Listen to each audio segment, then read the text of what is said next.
গেল ২০ বছরে এতটা ধ্বংসযজ্ঞ দেখেনি ইসরায়েলের উত্তরাঞ্চলের তৃতীয় বৃহত্তম শহর হাইফার অধিবাসীরা। হিজবুল্লাহর দফায় দফায় ১০০-র বেশি রকেট বৃষ্টিতে ক্ষতিগ্রস্ত হয়েছে এই শহরের বহু ঘরবাড়ি, আহত হয়েছে অনেকে। ইসরায়েলের অহংকারের প্রতীক শক্তিশালী মিসাইল প্রতিরক্ষা ব্যবস্থা আয়রন ডোম কোনো কাজেই আসেনি হিজবুল্লাহর হামলা ঠেকাতে।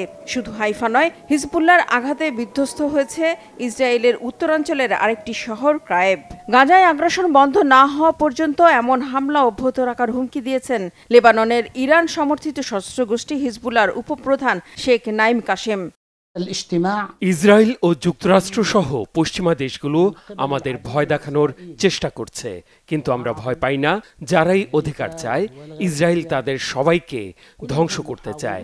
ইসরায়েল তার আশেপাশের সব দেশ ও জনগণকে তাদের নীতি ও আদেশের অধীন রাখতে চায়, কিন্তু এটা হবে না। আর ইসরায়েলের বিরুদ্ধে যুদ্ধের জন্য ইরান পুরোপুরি প্রস্তুত আছে বলে জানিয়েছেন দেশটির পররাষ্ট্রমন্ত্রী আব্বাস আরাগসি।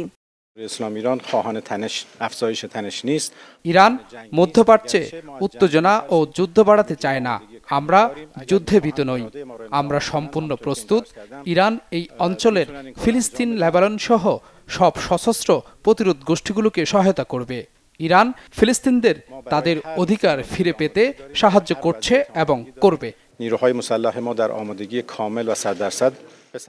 এমন পরিস্থিতিতে ইসরায়েল সত্যিকারের বিপদে আছে বলে সতর্ক করে দিয়েছেন মার্কিন গোয়েন্দা সংস্থা সিআইএ এর প্রধান উইলিয়াম বার্নস। তিনি বলেন, ইরানের মিসাইল হামলার জবাব কিভাবে দিবে ইসরায়েল তা নিয়ে খুব সতর্কতার সাথে কাজ করতে হবে নেতানিয়াহু সরকারকে, নয়তো বড় ধরনের ভুল করার সম্ভাবনা থাকবে বলেও সতর্ক করে দিয়েছেন তিনি।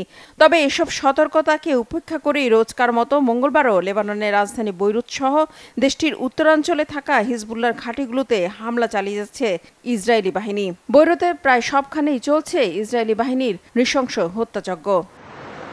রিফাত জামান, বাংলাভিশন নিউজ ডেস্ক।